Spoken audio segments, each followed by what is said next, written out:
Bonjour et bienvenue aux actualités TVCO. Au sommaire cette semaine, la MRC de Charlevoix invite la population à se prononcer lors d'un forum citoyen. On découvre la science derrière les clôtures anti-cervidés. Pourquoi des feux pour piétons près de l'église et non devant Maison-Mère? On fait le tour des dossiers de la députée Caroline Desbiens. Incursion dans le monde des farines artisanales. Maxime Landry et Annie Blanchard de passage dans notre région avec un spectacle country. Et le marché de Noël et Illumine Baie-Saint-Paul dévoilent leur programmation. Bonne émission!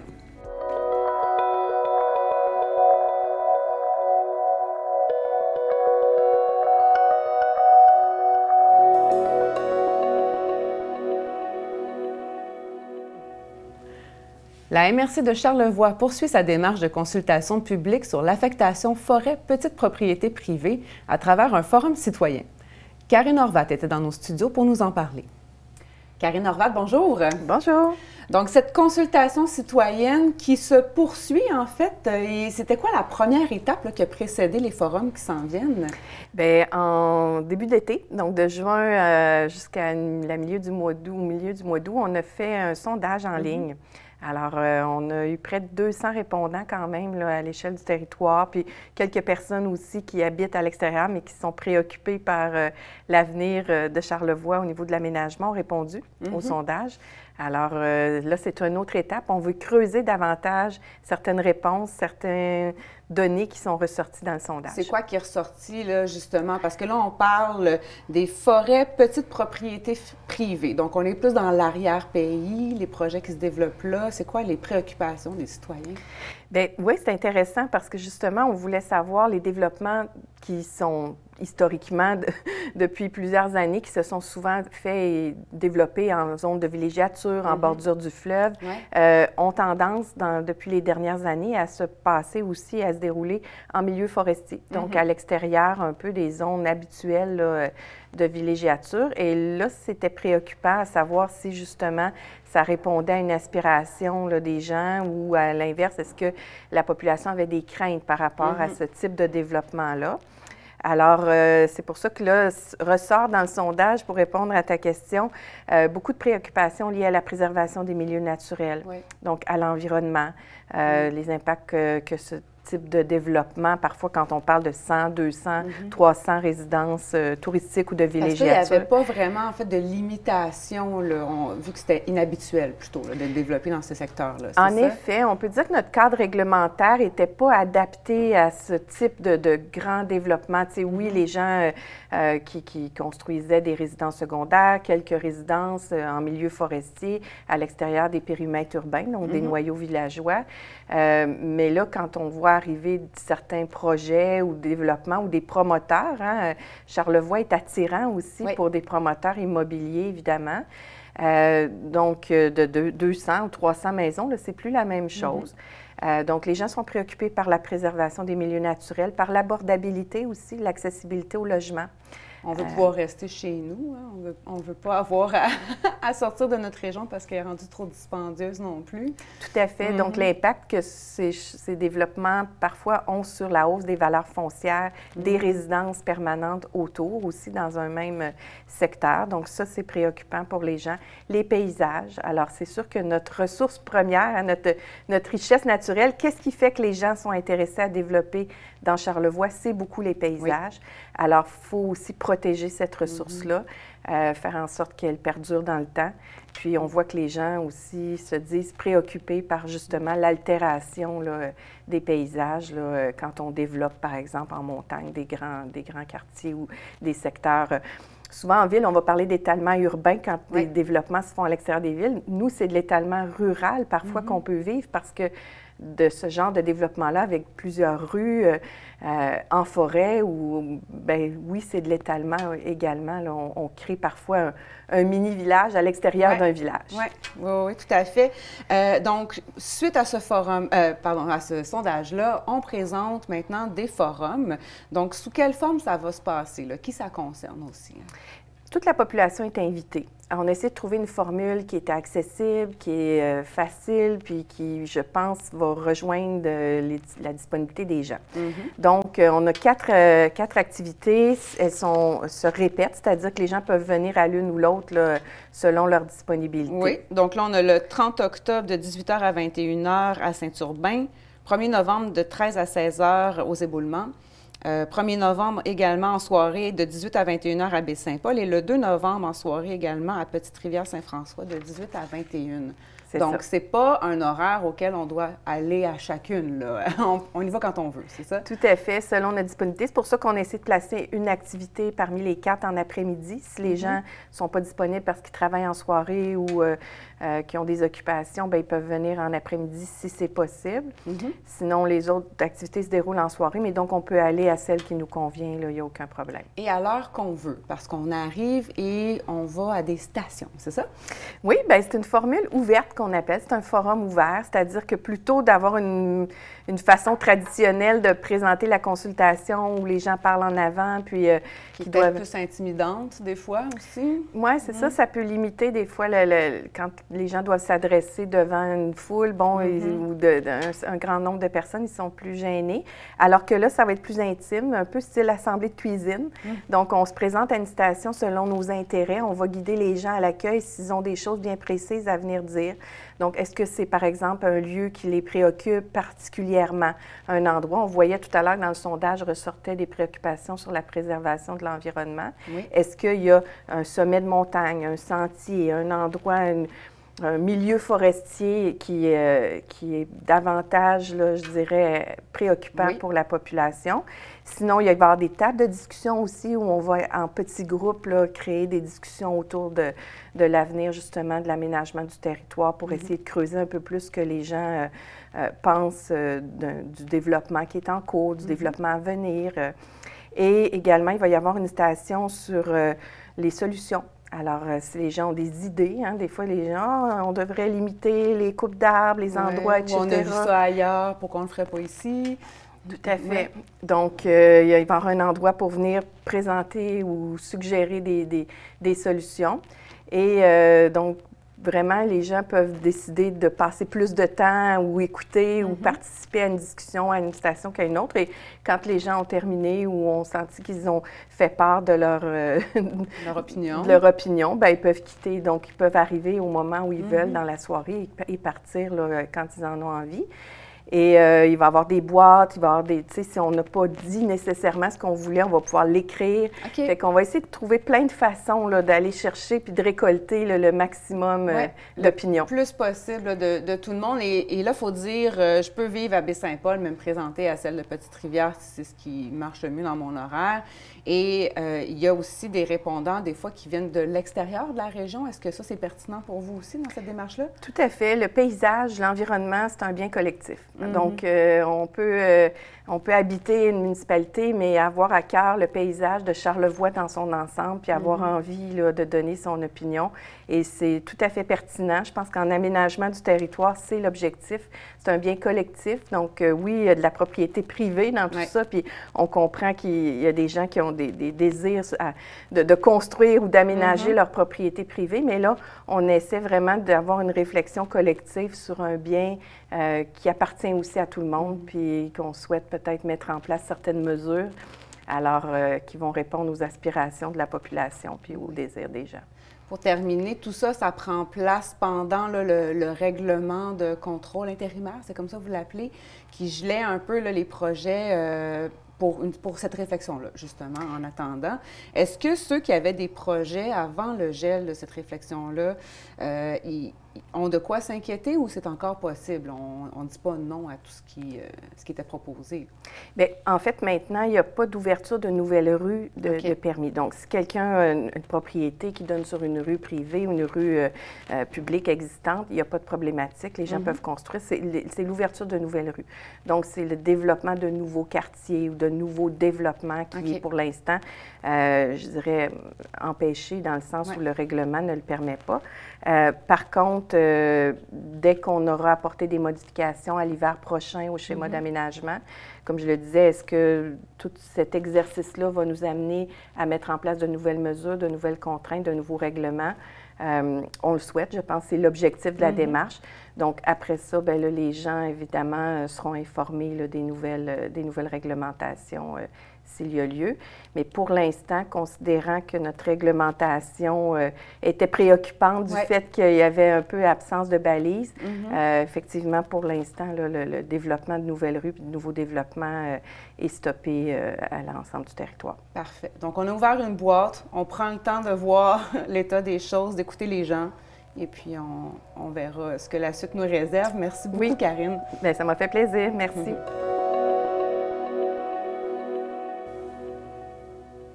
Chaque année, le ministère des Transports et de la Mobilité durable lance un appel à la prudence aux usagers de la route pendant les périodes les plus propices au passage de la Grande Faune. Nous les avons accompagnés le long de la clôture anti-cervidés de la 138 afin d'en apprendre davantage sur leur fonctionnement. Au Québec, entre 2020 et 2022, s'est produit en moyenne annuellement 6 952 accidents routiers impliquant la Grande Faune. L'aménagement de passages fauniques et l'installation de clôtures anti-cervidés font partie des solutions pour réduire ce nombre.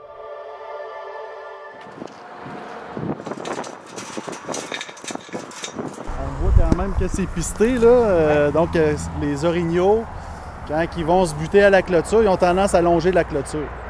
Donc, c'est pour ça qu'ici, on a fait ça un peu comme en forme d'entonnoir.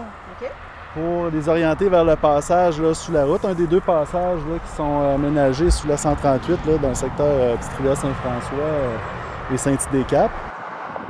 Le choix des lieux à aménager ne sont pas faits de façon aléatoire. Les deux passages là, qui ont été aménagés sous la route 138 sont à des endroits là, où il y avait énormément de passages qui ont été documentés par des relevés de pistes. Une des façons d'identifier des corridors biologiques, c'est de faire les relevés des pistes dans l'accotement, parce que les accotements sont très sablonneux.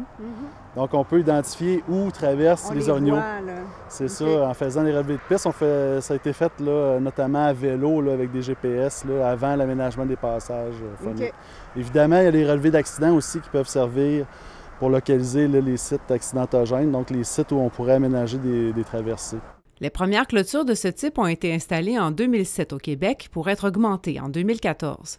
Des caméras y sont aussi installées pour relever différentes données. Ces caméras-là vont être installées aux deux extrémités du passage parce que c'est une chose de détecter un animal ou un orignal qui va s'aventurer à l'entrée du passage, mais on veut voir si y a un succès de passage.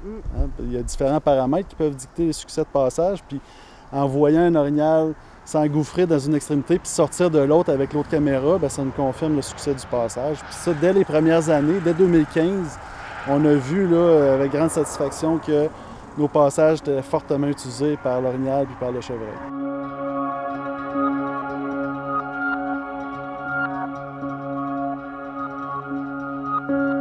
Les passages en tunnel aménagés en Charlevoix diffèrent de ceux de la réserve faunique des Laurentides qui sont beaucoup plus gros.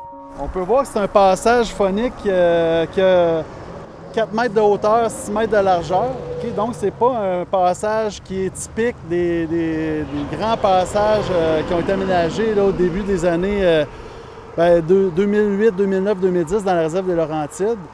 À ce moment-là, on avait fait nos devoirs, puis on s'était inspiré de ce qui se faisait en Europe, puis aussi dans l'Ouest canadien. Puis on s'était fait dire qu'il faut faire des passages qui ont un très fort dégagement.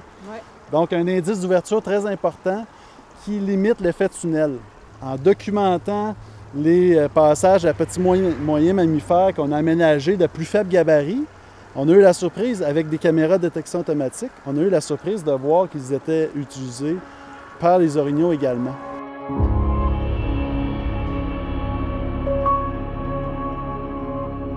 Donc, c'est pourquoi, dans une phase 2, on a pu envisager faire la conception de passage avec un plus faible gabarit, un indice d'ouverture quand même assez faible, qui est complètement dédié là, à la faune.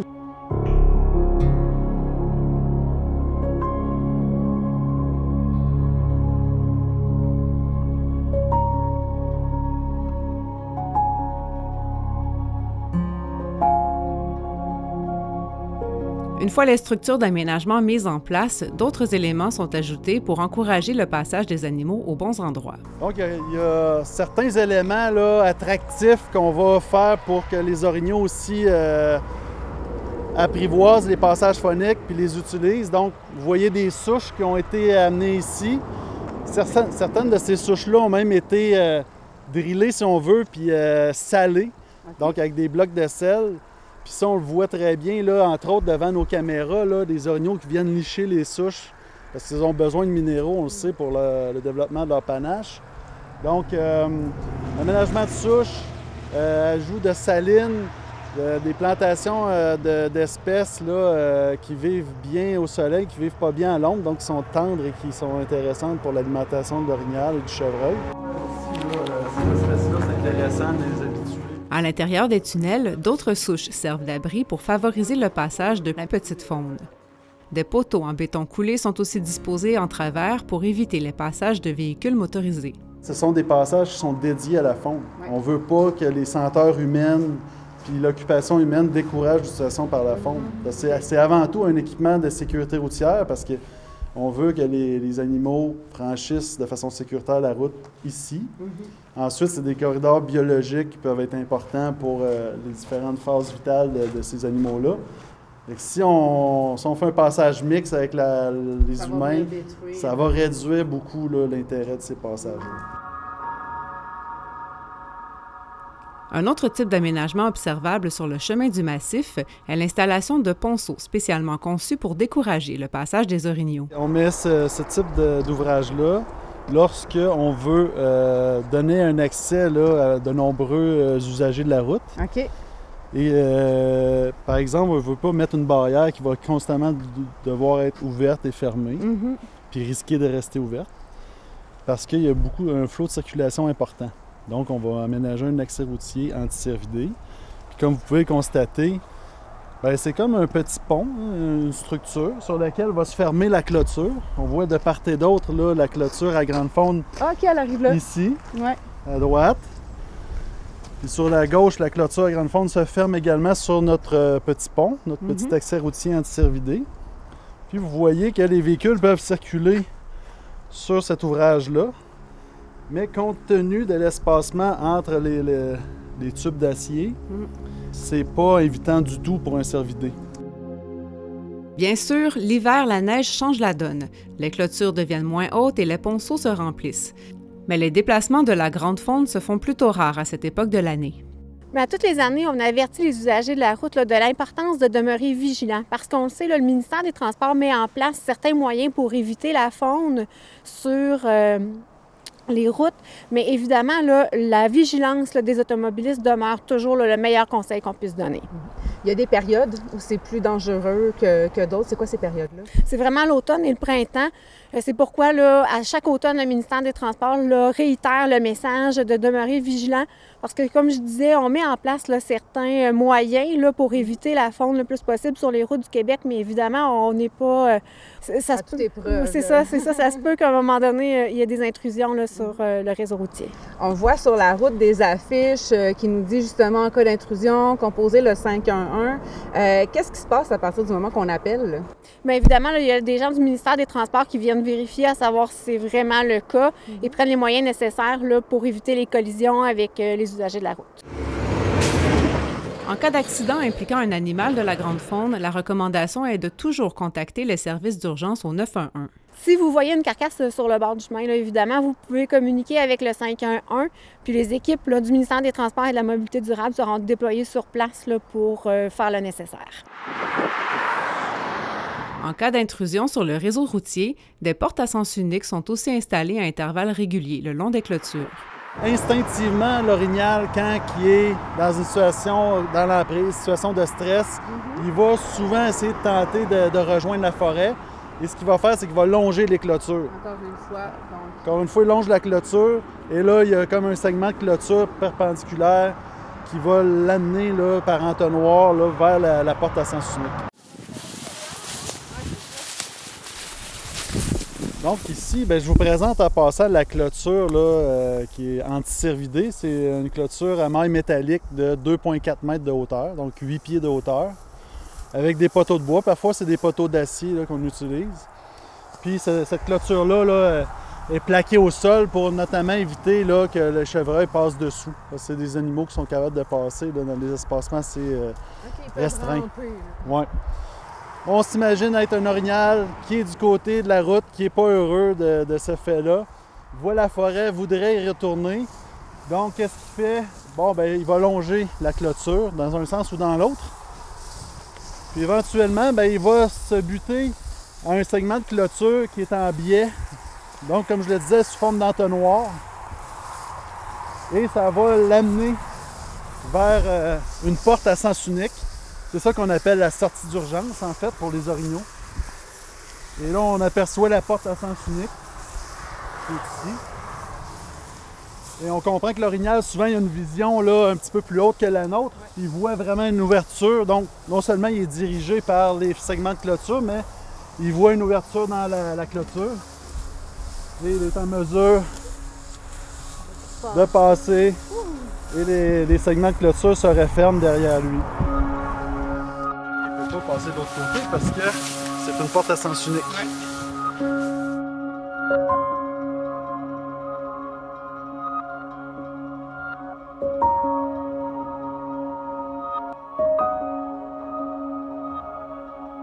Et qu'en est-il quand on arrive au bout de la clôture? Si on est à l'extrémité ouest de la clôture anti-cervidée, là, dans le tronçon de Petite-Rivière-Saint-François et Saint-Idée-Cap. Donc, si on regarde vers l'ouest, on n'a pas de clôture. On est dans la zone habitée. On a fermé nos clôtures dans la zone la plus habitée possible. Comme de quoi, là, on présume qu'il va y avoir un peu moins de circulation d'orignaux ici. C'est la présence humaine, finalement, qui continue la clôture, si on veut. Si on veut, oui. Puis on a pris en considération qu'on a prolongé la clôture là, de 7 km jusqu'ici, de aussi ceinturer le corridor de transport d'Hydro-Québec d'énergie. OK. Parce qu'on sait que les corridors d'énergie, là, vu qu'ils sont déboisés, ça facilite les déplacements, mais aussi c'est rempli c'est un garde-manger naturel pour les cervidés. Donc, c'est des corridors de déplacement. On s'est assuré, là, puis il y a un endroit un petit peu plus à l'est d'ici, là, où le corridor traverse la route. Donc, on s'est assuré là, de vraiment ceinturer ce tronçon-là pour pas que les orignaux en profitent pour traverser à cet endroit-là. Et qu'on vient fermer la clôture là, du côté plus habité ici. Encore une fois, l'utilisation de la forme d'entonnoir est privilégiée pour diriger les animaux vers une porte à sens unique. À l'intérieur, un autre tronçon perpendiculaire d'une centaine de mètres en direction de la forêt retient les animaux du bon côté. Tout à l'heure, je mentionnais que les orignaux souvent ont tendance à longer les clôtures et ils n'aiment pas les angles droits. Ils n'ont pas une très bonne vision. Donc ici, on a fait vraiment un grillage qui est en diagonale ou de biais pour vraiment bien les encadrer puis les amener. Non, parce qu'effectivement, là, ça s'est déjà vu des chevreuils, des orignaux qui sont dans un coin puis qui s'entêtent à vouloir passer puis ils peuvent se blesser dans un coin. C'est le genre de petit aménagement qu'on va faire. Le réseau routier du ministère compte environ 166 passages fauniques, dont 80 sont spécialement conçus pour la grande faune.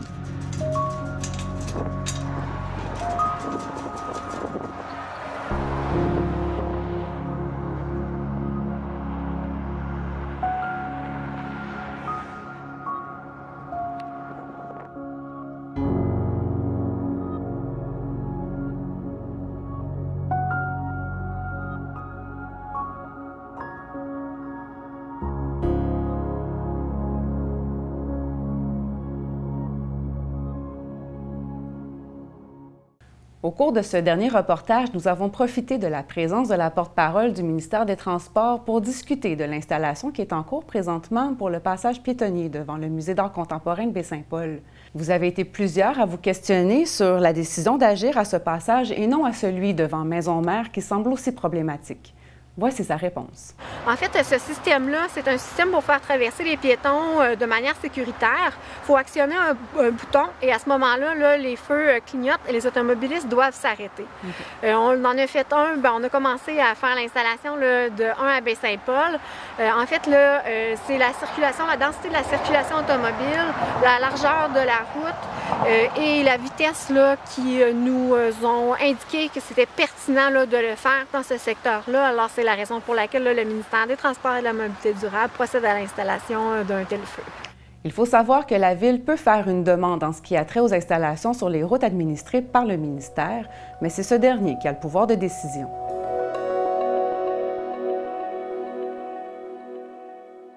La députée bloquiste Caroline Desbiens était de passage pour faire le tour de ces dossiers. Martin Ouellette l'a rencontrée. Caroline Desbiens, bonjour. Bonjour. Merci d'être parmi nous pour faire le tour des actualités. Grand plaisir. Merci à vous de m'accueillir. Commençons tout de suite par différents dossiers. On va y aller avec le changement climatique. Oui. Il s'est passé beaucoup de choses, puis on le voit, là, partout, les changements climatiques viennent nous affecter. Et puis, vous trouvez qu'à Ottawa, il ne se passe pas grand-chose? Bien, en fait, il y a des promesses, il y a des fonds. Supposément, il y a un fonds d'adaptation en cas de catastrophe et tout. Donc, à Baie-Saint-Paul, c'est bien connu, à Baie-Saint-Paul. Il y a une demande de 20 millions de la Ville. Là. Et il n'y a pas de réponse très rapide. Donc, notre job, à nous autres, c'est de sortir le premier. Donc, on est là-dessus. On fait des téléphones, on essaye de mettre un peu de pression. Ouais. Et qu'est-ce que vous avez comme information sur ce dossier-là? C'est à l'étude. Mais on sait très bien que les changements climatiques et les situations de catastrophe, c'est pas des choses qu'il faut que ce soit un mécanisme qui marche de façon efficace. Et rapidement. Et rapidement. Donc, c'est toujours un peu ça qu'on déplore du gouvernement. Il y a une lenteur, une lourdeur administrative qui fait en sorte que on débouche pas, les gens attendent. Et on sait que l'attente, c'est dur moralement. Là. Il y a des gens dans la région ici qui y goûtent, là. Oui, et non seulement ils goûtent avec ça, mais ils goûtent également, on s'en va vers les demandes d'assurance chômage. La saison forte est terminée. Est-ce que ça a bougé? C'est un dossier sur lequel vous travaillez depuis 3 ans, 4 ans? La seule chose qui a bougé, c'est que l'espèce de projet pilote de 5 semaines là, a été réactivé. Mais encore faut-il que tu sois, peut-être ta cessation d'emploi, je pense que c'est le 21 octobre. Je ne veux pas faire induire les gens en erreur, mais il y a une date précise.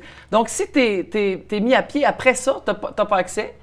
Donc, il y a des gens qui auraient besoin de leurs travailleurs, peut-être dépasser le 21 octobre ou la date, mais j'essaie de... Donc, ils n'ont pas accès au programme spécial. Ils n'ont pas accès au programme spécial s'ils dépassent une certaine date. Donc, on voit encore une fois qu'il n'y a pas de flexibilité. Ce n'est pas un programme qui est adapté aux régions, aux réalités régionales. Est-ce que vous craignez encore pour le trou noir? Bien, le trou noir va frapper ceux qui... Va frapper au mois de mars-avril. C'est ça. Puis ceux qui ne seront pas qualifiés, qui n'auront pas eu assez de temps pour se qualifier non plus.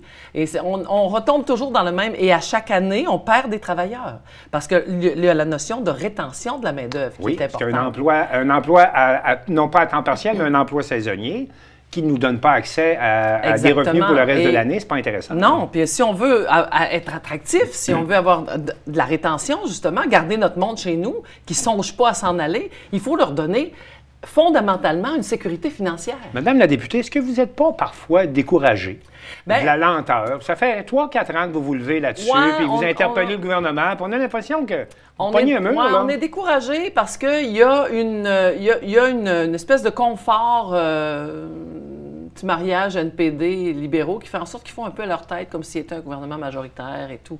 Et ça, c'est sûr que ça nous enlève un peu de mordant. Cela dit, il y a une sensibilité, je dirais ça comme ça, en ce moment, mais il faut convaincre le gouvernement d'arrêter de tout vouloir contrôler. Il n'arrive même pas à contrôler ce qui est dans sa juridiction. Alors, qu'il nous laisse lui dire qu'en région, voici nos réalités de région et voici ce qu'on a besoin. Mais il n'y a pas d'écoute là-dessus, présentement. Bien, il y a de l'écoute, mais je pense qu'il y a un problème de gestion au sein du gouvernement en ce moment. Et c'est partout. Le gouvernement a les mêmes problèmes que l'ensemble de la société. Rareté de main-d'œuvre, roulement de main-d'œuvre, formation. Ouais. Est-ce que le gouvernement a des problèmes également avec son compte d'urgence pour les entreprises? Il cherche de l'argent puis il ne veut pas laisser aller. Oui, il a promis plein d'affaires. Des gens ont fait leur budget en fonction de ça. Mais nous, on avait accepté de prendre l'aide d'urgence puis de la rembourser quand même. Là. Voilà. Mais là, il y a beaucoup d'entreprises qui disent « Hey, on est mal pris. » Bien, qui ne peuvent pas la rembourser en temps. Et ils ont reporté de 2 semaines, presque 3 semaines, mais 3 semaines, c'est rien. C'est le temps de se négocier un prêt ailleurs. Oui, c'est ça, exactement. Donc, ce qu'on souhaite, nous, que Nathalie Sinclair-Desgagnés, ma collègue, a négocié, c'est d'avoir une interface, un peu comme on a des ententes quand on a un retour fiscal à envoyer puis qu'on n'a pas nécessairement les moyens de le faire. Donc, une interface où on peut choisir des dispositions dans lesquelles on pourra rembourser de façon à ce que on ne soit pas dépourvu de notre liquidité, mais qu'on rembourse graduellement le gouvernement et qu'on ne perde pas la subvention. Et que les entreprises aient un peu d'air, là, aussi. Absolument. Parce que c'est budgété, ça, au gouvernement. Donc, je ne vois pas pourquoi ils vont tout à coup donner de la misère aux gens à qui ils ont voulu soutenir. Ces gens-là, ils ont voulu les soutenir il y a 2 ans, et maintenant, on leur donne... Bien, vous savez, de la même façon, là, on a voulu soutenir les médias canadiens avec le projet de loi C-18, et puis on se retrouve présentement barré. Barré chez Meta, barré chez Facebook. Il n'y a rien de bon pour les entreprises présentement dans le C-18 que le Bloc a appuyé. Pourtant, on a appuyé ce C-18 parce que ça avait été réclamé par les médias. Nous autres, on est porteurs de ce que les médias souhaitaient. Mais évidemment, quand on passe une loi comme C-18 et qu'on est le gouvernement, il faut absolument qu'on ait un plan de soutien financier pour le passage. Mais on est dans un passage. Meta va donner de l'argent, puis on va payer les médias. Ça va finir par arriver parce qu'il y a d'autres pays qui vont... Bien, j'y crois encore, moi. Puis je suis certaine, dans la vie, là, ou bien on marche douette, ou bien non, on marche pas douette.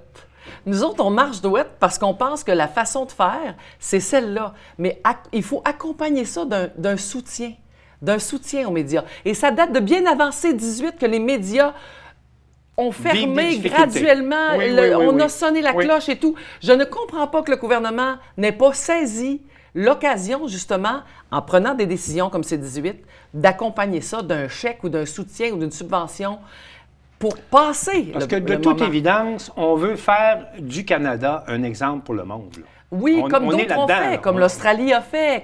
Et il y en aura d'autres qui le feront parce que dans les faits, il n'y a pas de médias qui vont pouvoir passer à travers sans sévir ce méga monstre des communications qu'est Google, Meta Mais pour l'instant, malheureusement, rien pour les entreprises qui sont affectées par l'adoption de ce projet de loi. Et c'est ce qu'on réclame, et c'est ce que Martin Champoux réclamait lorsqu'il était autour de la table du comité. Il l'a dit très clairement, et il l'a fait dire aussi à plusieurs de ses témoins. Il faut accompagner notre décision, notre loi d'un soutien aux médias, mais la réponse, c'est zéro. Pour le moment... Pour le moment, c'est zéro. C'est le néant. Parlant de zéro... Et j'invite les gens, par contre, à continuer d'investir, d'acheter des publicités davantage dans leurs médias locaux qu'avant. Merci, Mme la députée. Sur le Caplan, vous étiez aux pêches, vous êtes vice-présidente du comité des pêches à Ottawa. Ma première question qui me vient à l'esprit, le Caplan était où cette année? Mais le Caplan... La fille de l'île aux Coudes pourrait peut-être me répondre. On n'a pas vu de Caplan cette année. Il y a plusieurs explications. Est-ce que ça arrive souvent, ça? Il y a eu des moments où il y a eu moins de Caplan qu'avant. OK. Mais là, on pense qu'il y a tout un ensemble de facteurs qui font en sorte que la biodiversité est changeante. Et il y a le bar rayé qui est trop populeux dans le Saint-Laurent et dans le Golfe, qui cause des problèmes pour les petits poissons. Okay, c'est un prédateur pour les petits poissons. C'est un prédateur pour les petits poissons. Le MPO, c'est une machine. Écoutez, je ne sais pas s'il y a une machine. Qu'est-ce que c'est, ça, le MPO? Le ministère Pêche et Océan, Garde-Côtière. Oui, OK. Le comité sur lequel je siège. Oui. Madame Leboutillier, nouvellement ministre, qui nous est arrivée. J'espère, en tout cas, les pêcheurs et tout le monde de l'industrie des pêches ont beaucoup d'attentes envers la nouvelle ministre. On espère qu'elle va pouvoir répondre rapidement à un ensemble de choses qui sont demandées et au comité parlementaire et pour l'ensemble des organismes qui représentent les pêcheurs. Et le Caplan, comme d'autres espèces, est probablement victime d'abord de changement climatique. J'ose ouvrir la parenthèse que le gouvernement investit encore énormément dans l'énergie pétrolière qui cause les gaz à effet de serre, qui cause les changements climatiques qu'on subit. Fermons la parenthèse. Voilà. Revenons au Caplan. Et l'ensemble de l'œuvre, ça fait en sorte que la ressource bouge. Elle bouge. Est-ce qu'elle se déplace? Est-ce qu'on l'a observé ailleurs dans l'estuaire? Bien voilà, il n'y a pas de montant en ce moment pour les mesures à MPO. Les mesures pour petits poissons, ça avait été nommé quand j'avais été en comité parlementaire, justement, pour le Caplan. Oui. Parce que vous avez eu une grosse victoire l'an dernier. Oui, qui permettait d'utiliser les fascines pour récolter du Caplan. Qui nous donnait un peu d'espoir pour la suite. Puis pas de Caplan cette année. Mais pas de Caplan cette année. Oui, c'est un peu triste et c'est inquiétant. C'est inquiétant parce que le beluga se nourrit de petits poissons également. Et on sait que l'estuaire ici est un refuge pour les baleines et les belugas. Est-ce que les travaux du comité MPO, Comité sur les pêcheries, est-ce que les travaux sont recommencés? Ils sont recommencés depuis la rentrée. On est là-dessus. Là, OK. on vient de terminer donc vous êtes là, sur vous siégez. sur les pinnipèdes. Les pinnipèdes étant les phoques, pour les gens qui... OK. pour les besoins de ceux qui se demandent c'est quoi les pinnipèdes. Et donc, il y a vois-tu, la réalité des phoques, de la surpopulation de phoques, qui est un facteur qui peut être aggravant pour la ressource des petits poissons, surtout pour la morue, mais aussi on s'aperçoit que les pinnipèdes mangent à peu près tout parce qu'ils sont trop nombreux. Ils ont faim, ils sont rendus qu'ils mangent des homards. Là. En terminant notre tour des dossiers ensemble, je vais quand même vous permettre, y a-t-il quelque chose que vous voudriez souligner? Parce que moi, je veux vous parler de la fameuse taxe, là. Pierre Poilievre vous dit, puis vous trouvez ça drôle, Pierre Poilievre nous dit, il y a une taxe libérale bloc. Sur les changements climatiques ou sur les gaz à effet de serre. Pouvez-vous nous expliquer?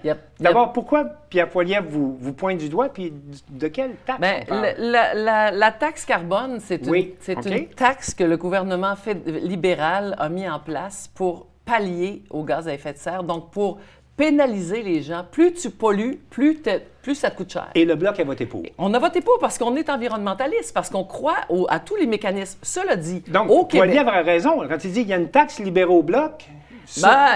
libéraux-bloc NPD, hein. Je veux dire, l'ensemble des gens qui croient... Sauf le Parti conservateur. Le Parti conservateur est encore dans les licornes à penser que le pétrole, c'est bon. C'est son dossier. Mais moi, c'est pour ça que ça me fait rire, parce qu'ils sont tellement tout seuls dans leur monde que je trouve ça un peu spécial. Quand tu es obligé de changer ta craque de bord puis de te mettre un petit T-shirt pour attirer l'attention des gens, c'est parce que tu n'as pas beaucoup de contenu. Non, mais leur monde prend de plus en plus de place quand même.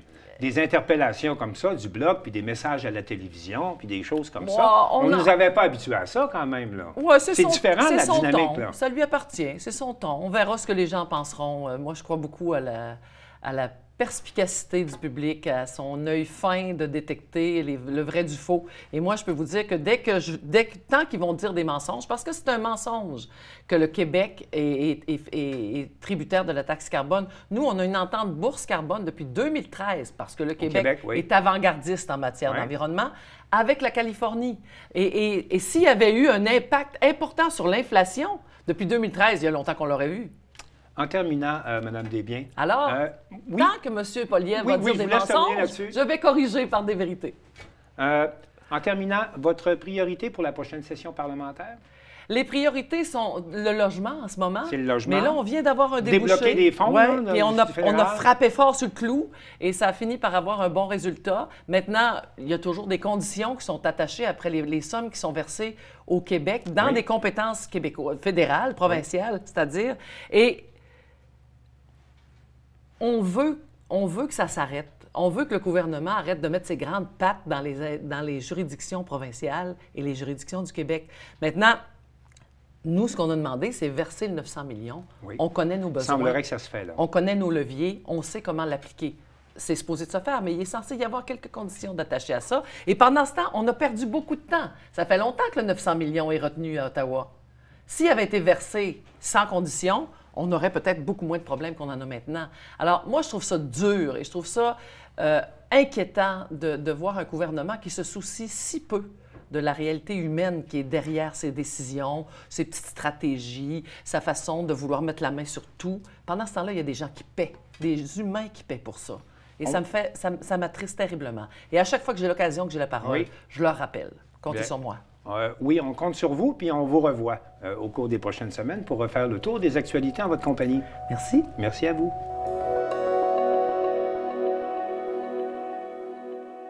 La formation sur l'utilisation des farines artisanales organisée par le Conseil québécois du patrimoine vivant a eu lieu récemment aux éboulements.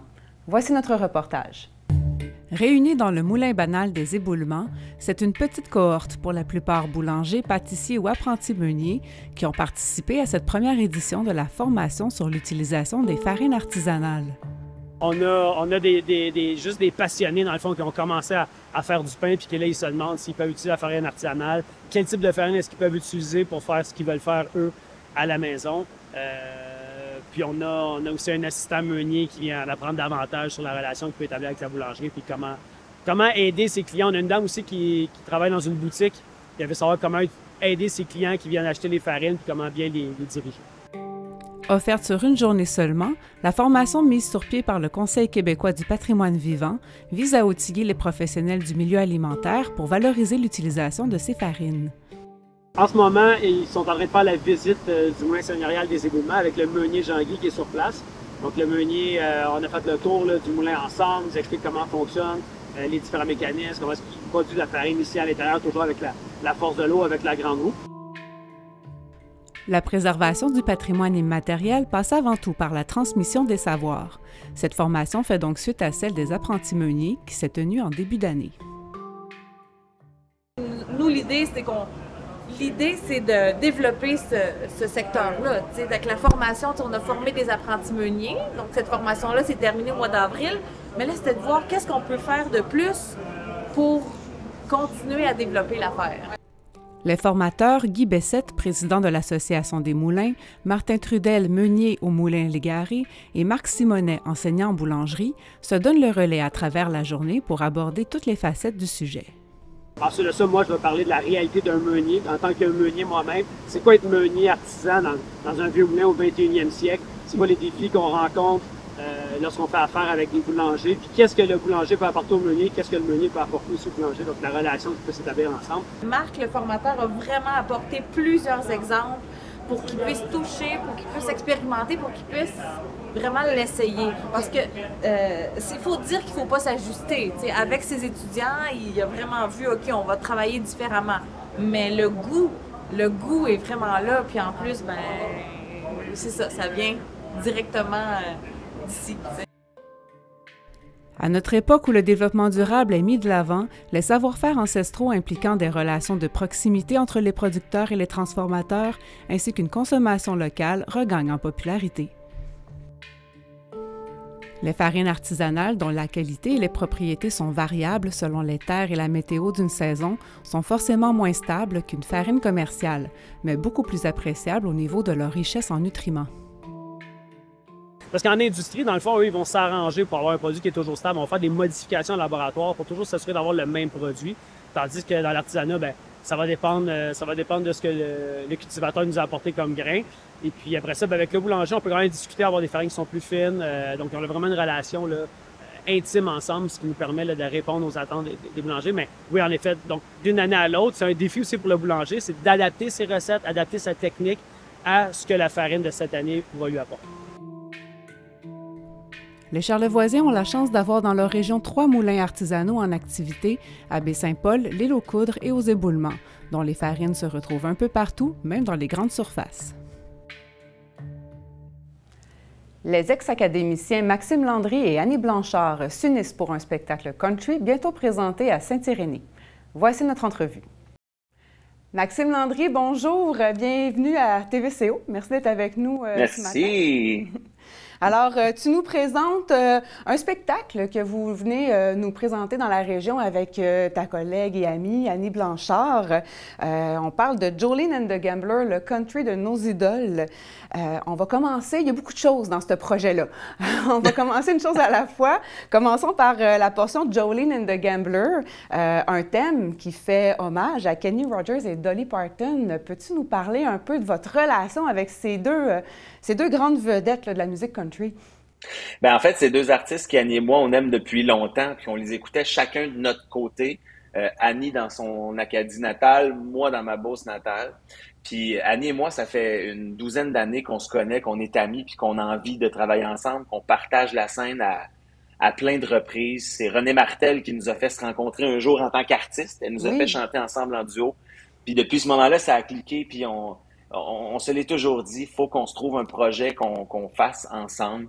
Puis c'est arrivé début de pandémie, en fait. On s'est retrouvés sur un tournage d'une émission de télé ensemble. Puis je lui disais que je voulais rendre hommage à Kenny Rogers, qui est décédé en mars 2020, donc au moment où la pandémie a commencé. Mm-hmm. Puis on parlait que de ça dans les médias. Tu sais, déjà depuis un petit moment, c'était commencé la pandémie, avant que nous, ça arrive au Québec en mars. Ouais.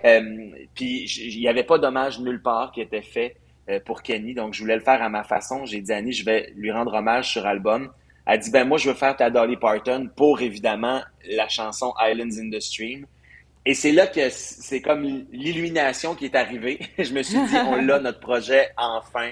On va faire un hommage à ces deux artistes-là qui ont marqué la musique, pas juste la musique country. Là. Tous ceux qui aiment la musique connaissent les chansons de Kenny Rogers et Dolly Parton. Donc, on a commencé à fouiller à travers leur répertoire pour se dire, ben cette chanson-là, ça n'a pas de bon sens de pas la faire. Celle-là non plus, celle-là non plus. Fait que c'est un gros album. C'est 14 chansons qu'il y a sur ce disque-là. Puis ça a commencé comme ça. Vous personnifiez un peu Dolly Parton et Kenny Rogers? Ben, en fait, non. On a refait ces chansons-là avec des arrangements beaucoup plus actuels avec Hubert Maheu, notre réalisateur. Ça sonne un peu New Country.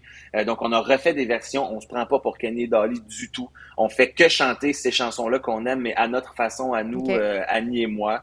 Puis, évidemment que pour construire le spectacle, il y a les 14 chansons de l'album dans le spectacle, mais beaucoup plus. On rend hommage à nos cowboys du Québec, à ceux qu'on écoutait puis qui nous ont donné le goût de faire de la musique.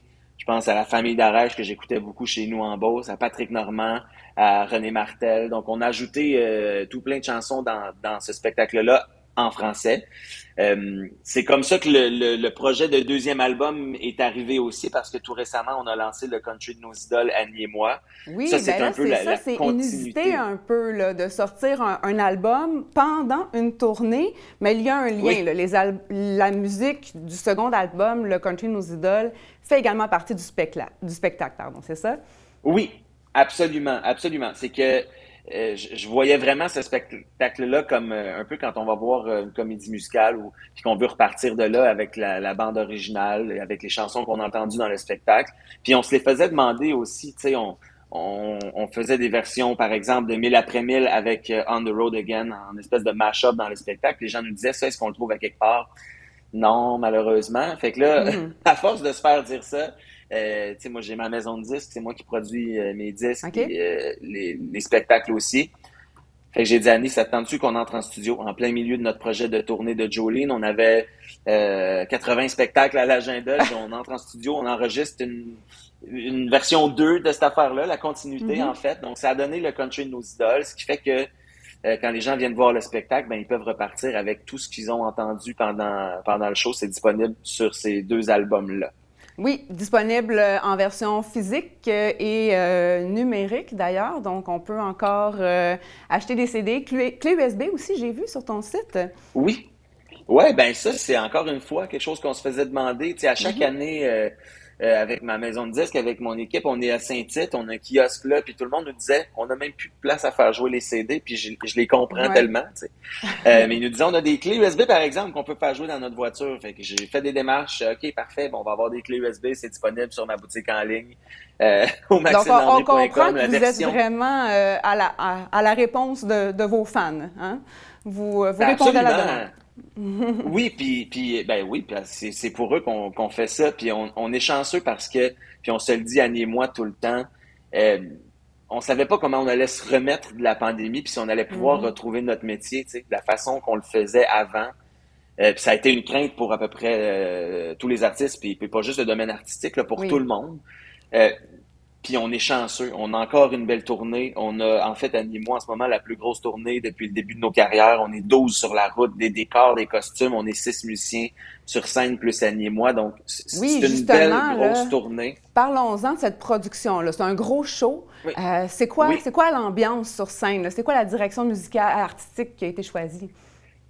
Ben, c'est festif, en fait, parce c'est comme la fête du country pour tous ceux qui aiment le country. Puis comme je disais tantôt, pas besoin d'aimer le country pour aimer ce show-là, parce que vous avez entendu les chansons de Kenny Rogers et de Dolly Parton.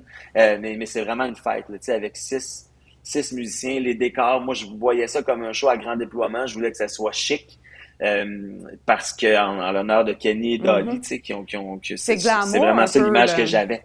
C'est glam, c'est des paillettes. Donc, c'est ce que je voulais qu'on ressente et qu'on voit. Fait qu'on a fait de la recherche, on a magasiné des costumes, on a 3 changements de costumes chaque, Annie et moi. Ça fait longtemps qu'on n'avait pas vécu ça, des quick change, comme on appelle, entre 2 tunes. Parce que, tu sais, on est habitué aussi depuis le début de nos carrières de faire de la scène tout seul. Fait que là, d'être 2 sur scène, ben ça permet ces moments-là. Annie part, à un moment donné, elle va se changer. je commence à chanter I Will Always Love You. Les gens capotent parce qu'elle arrive en arrière dans les grosses lettres géantes lumineuses avec une robe extraordinaire. C'est des surprises, là. Tout le temps. Fait que c'est ça. Je pense que les gens repartent du spectacle puis ils en ont eu pour leur argent puis ils sont contents parce que très humblement, mais on est fiers puis on le dit, ça fait longtemps qu'on n'a pas eu un gros spectacle comme ça puis on est content parce que la réponse des gens est là. Puis on pourrait pas le faire sans ça, t'sais. On pourrait pas continuer à le faire. C'était un Game Ball, par exemple, là, Jolene and the ça Gamblers. Va bien avec le thème. Oui, exactement. C'était un coup de dé parce qu'on savait pas comme la réponse des gens, on savait même pas non plus niveau pandémie, on allait pouvoir continuer à le faire, puis les gens sont là, les gens sont au rendez-vous, donc c'est vraiment les gens vraiment en avaient besoin projet. aussi, hein, je pense. Absolument. Ça nous a manqué. Absolument. Pour terminer, Maxime, j'aimerais ça que tu me parles un peu des capsules que vous avez faites. Bon, vous aviez fait des capsules sur YouTube pour votre premier album. Il y en a d'autres à venir pour le second.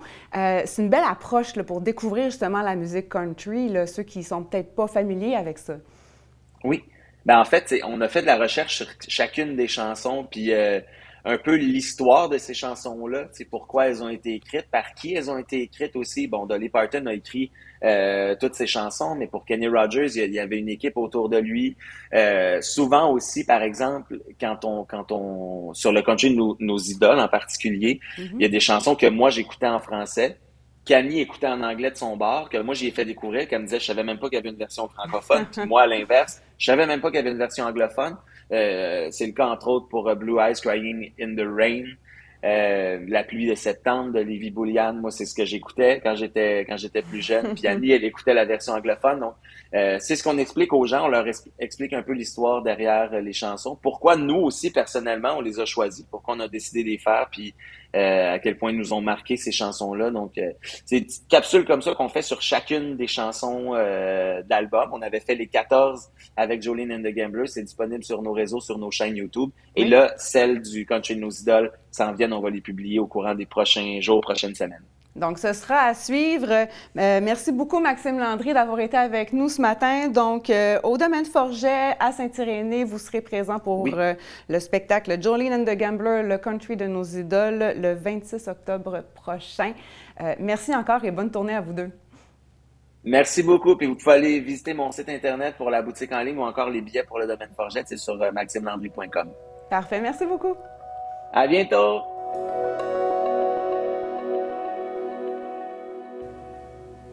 C'était jour de lancement cette semaine pour l'Association des gens d'affaires de Baie-Saint-Paul qui présentait la programmation du marché de Noël et d'Illumine Baie-Saint-Paul.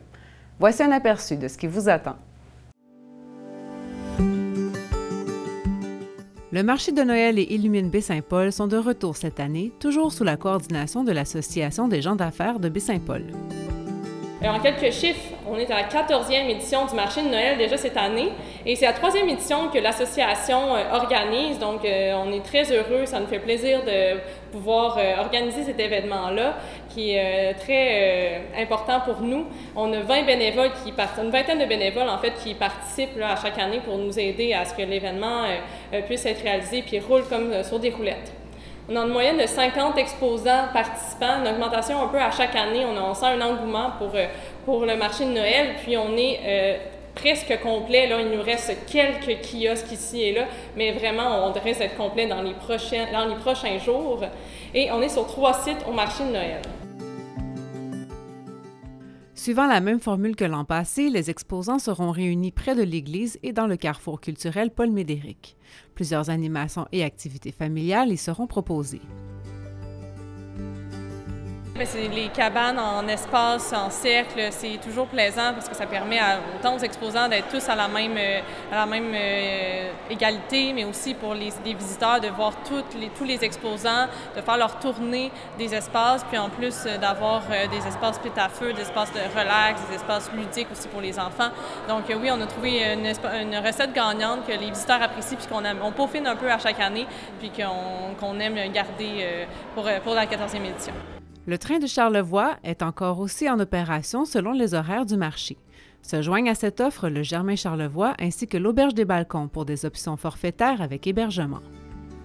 Bien, on a eu une grosse année aussi l'année dernière. On a testé plein différentes initiatives. On avait commencé des événements partenaires, on avait un gros parcours aussi au niveau de la diffusion. Puis cette année, on s'est dit on aimerait ça s'ancrer plus dans la communauté, donc être vraiment, parce que la diffusion, ça demande beaucoup de temps au niveau des opérations, au niveau des ressources humaines. Donc on a voulu présenter quelque chose de qualité qui allait nous permettre d'avoir de l'énergie pour le faire, puis aussi de pouvoir le faire à l'année pour toute la communauté de Charlevoix. Donc c'était un peu de pouvoir se concentrer sur une édition plus, je dirais, de qualité et plus concentrée aussi autour du marché de Noël. En effet, du côté d'Illumine Baie-Saint-Paul, plusieurs changements ont été apportés à cet événement qui prend maintenant plusieurs formes déployées sur l'année entière. Un projet pour lequel 170 000 $ de fonds publics ont été investis. L'année passée, on a misé sur un peu un effet wow, de dire voici tous les acteurs, voici ce qui peut se faire ici dans la région avec les acteurs locaux. Puis on avait invité des artistes de l'étranger. Puis là, cette année, on s'est dit, regarde, on va rester avec notre gang ici locale, on va faire ça, puis on va placer nos pions un peu. Donc, Illumine Baie-Saint-Paul, on l'a connu l'année dernière sous le format d'un projet de diffusion d'art numérique. Mais cette année, on a travaillé fort pour que ce projet-là puisse se décliner en plusieurs versions, parce qu'on veut enraciner l'art numérique dans la région. En ce qui concerne la médiation, non seulement l'organisation vise former et outiller des artistes déjà présents dans la région, mais elle souhaite également être présente dans les écoles. Le volet de mutualisation, c'est un projet qu'on est fiers de vous présenter en primeur ce soir. Donc Gabrielle est ici et Anne-Marie et Guillaume du Festif sont là, Gabrielle du musée. On est fiers de présenter ce projet-là parce que c'est un projet qui va permettre d'enraciner davantage de l'art numérique dans la région grâce à la mutualisation d'équipements, d'espace et de compétences pour qu'on puisse avoir accès à ces technologies-là plus facilement et qu'il y ait davantage de projets et de projets de diffusion et de création qui s'installent. Les événements conjoints, plus discrets sur le plan de la diffusion, présentent cependant une programmation bien garnie, dont le grand retour des iPod Battle. On vise vraiment à créer une programmation, donc découverte de création, autant vidéo, interactive, art électronique, composition sonore, musicale à l'ordinateur, puis peut-être création, modélisation 3D. Une grande tablée traditionnelle à l'Auberge des Balcons, une soirée DJ intime dans la nouvelle salle numérique de la Galerie Iris, quiz au Tonné et Charlot, match d'improvisation et plus encore. Toute la programmation ainsi que les détails sur les artistes en résidence seront bientôt disponibles sur les sites Web. C'est ce qui conclut les actualités cette semaine. Au nom de toute l'équipe, merci d'avoir été des nôtres et à la prochaine.